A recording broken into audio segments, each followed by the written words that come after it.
নমস্কাৰ এভৰিৱান, ভালনে আপোনালোকৰ? আজি মই দলিয়ে কেনেকৈ শুকান মাংস ভাজি বনালোঁ তাকে আপোনালোকক দেখুৱাই দিম বুলি ভাবিছোঁ। ভিডিঅ'টো শেষলৈ চাই থাকিব আৰু ভাল লাগিলে লাইক কমেণ্ট শ্বেয়াৰ ছাবস্ক্ৰাইব কৰি দিব। এতিয়া ভিডিঅ'টো আৰম্ভ কৰোঁ। কেৰাহীত তেল গৰম কৰিবলৈ ৰাখি দিছোঁ। এতিয়া তেল গৰম হৈছে, পিঁয়াজখিনি দি দিম। পিঁয়াজ জলকীয়া দি দিম।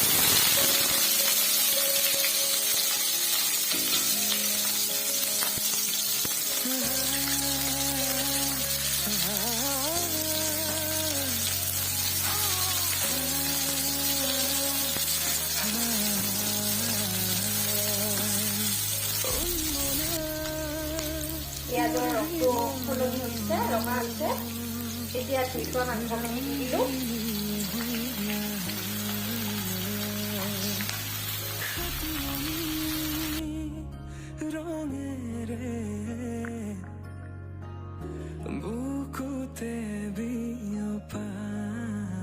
লৰাই ভাজি আছোঁ মাংসখিনি।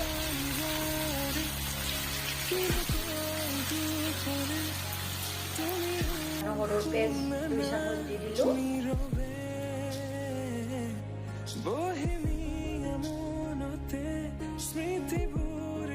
চামুচ জিৰা গুড়ি দি দিলোঁ।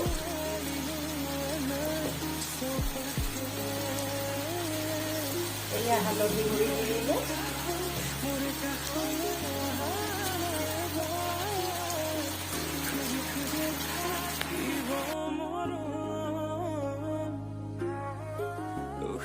আহিবলৈ ৰেড চিলি পাউডাৰ দি দিলোঁ। এতিয়া সকলোবোৰ বনাই দিম।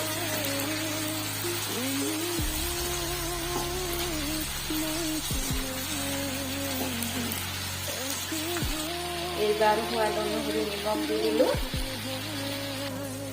জালুকৰ গুড়ি দি দিলোঁ।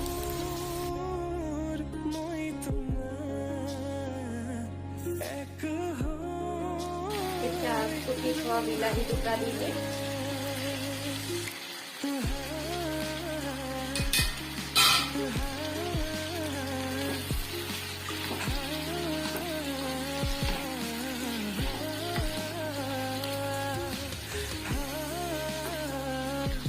সিজিবলৈ অলপ ঢাকনিখন লগাই দিছোঁ। কম জুইত ৰাখি থ'ম। মাংসৰ লগত মছলা মিক্স মছলালৈকে পুৰা ভাজি আছোঁ। বিলাহীৰ পৰা ধুনীয়া তেল ওলাইছে মিক্স হৈ। শুকান ভাজিয়ে বনাম মাংসখিনি আজি, আৰু কিন্তু লৰাই থাকিম।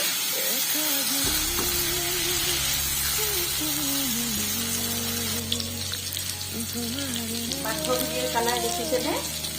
এতিয়া মই অলপ গৰম মছলা ইয়াত দি দিম।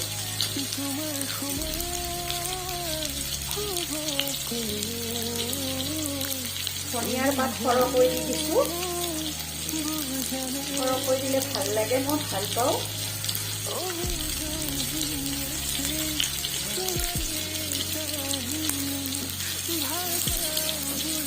আৰু এবাৰ সকলোখিনি মিহলাই দিম।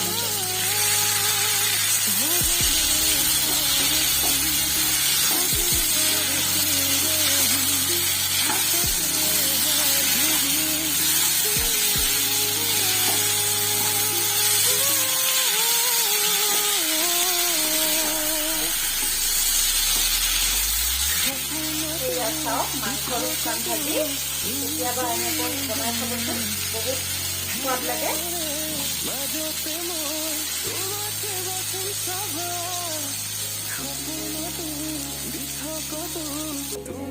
গেছটো অফ কৰি থ'ব পৰা হৈ গ'ল। মই অফ কৰি দিলোঁ। তুমি